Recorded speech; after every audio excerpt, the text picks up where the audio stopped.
color just yet. Okay, I'm not we don't want to give up yet. I said I wouldn't talk all game. You wanted to talk about Marcus Smart. Tell me why.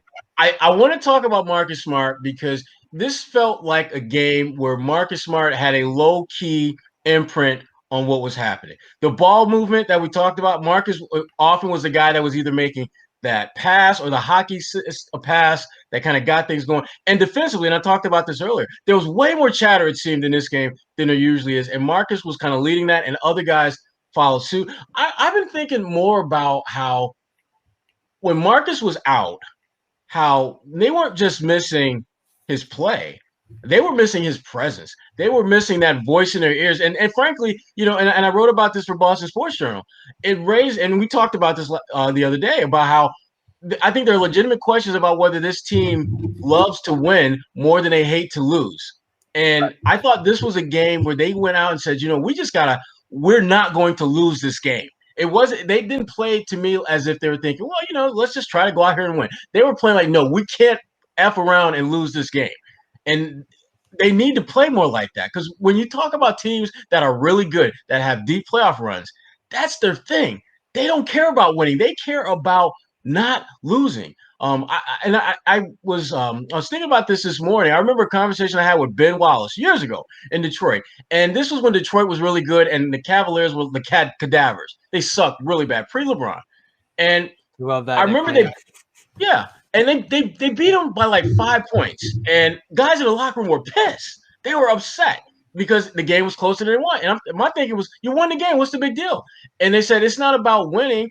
It's about getting better and winning. And this was a step back for us. I'm like, but you won. It's still a step back, and we're pissed that we took a step back. You don't see that with the Celtics. You don't see them looking at games where they may not play their best and find a way to win, them being bothered that they didn't play their best. It's like it became, well, we're just happy to win. And that's my concern with this team going forward, that they're too locked into finding ways to let's just win games as opposed to being pissed that they're not playing well when they do that. Yeah. Well, and Smart, 8 assists. Brown had 8 assists since February 21st. Tatum had 8 assists since February 11th. They need a passing game like that from somebody. And that was going to be the biggest thing for him coming back, was spreading the ball out to everybody. And I think almost all the starters got involved here. Tice was great. Brown, Tice was Tatum. Awesome.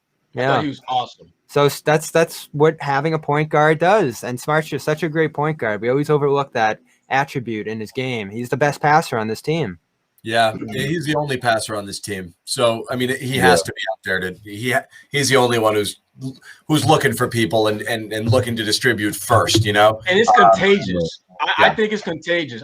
Because the way that they were moving without the ball today, for those of us who love like college basketball, I do love college basketball.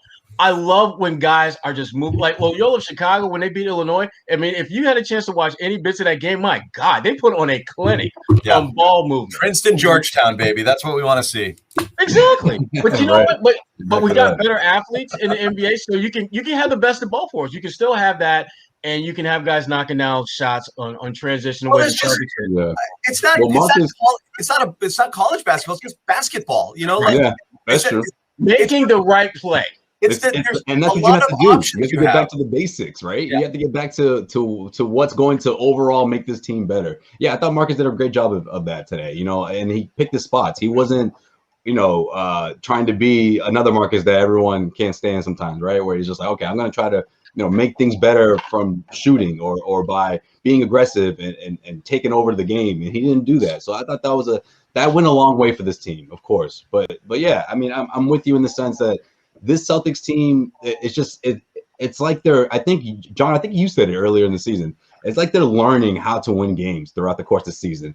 And that was cute for like a month. But now when we're talking, 42 plus games in, it's like, like Sherrod said, you shouldn't be, ecstatic about this win. We should, if I'm them, I'm thinking if I'm Smart, we should have crushed this team by 20 points, and you have to approach a team like the Magic like that, because back-to-back games against the Milwaukee Bucks, you don't come correct, they will put you in your place real quick. And then again, we're back at, where is this team going to go from here? That's why I was a little concerned that we didn't see a lot more assists from Tatum and Brown. Okay, yeah, we got to win. But again, I think they have to find new ways or better ways of making their teammates better. Them, on their own. Maybe not just by Marcus Smart's demeanor, but when the shots aren't falling, what's going to happen? When Jason Tatum and Jaylen Brown aren't making 17 3-pointers or combining for 17 3-pointers, what happens then?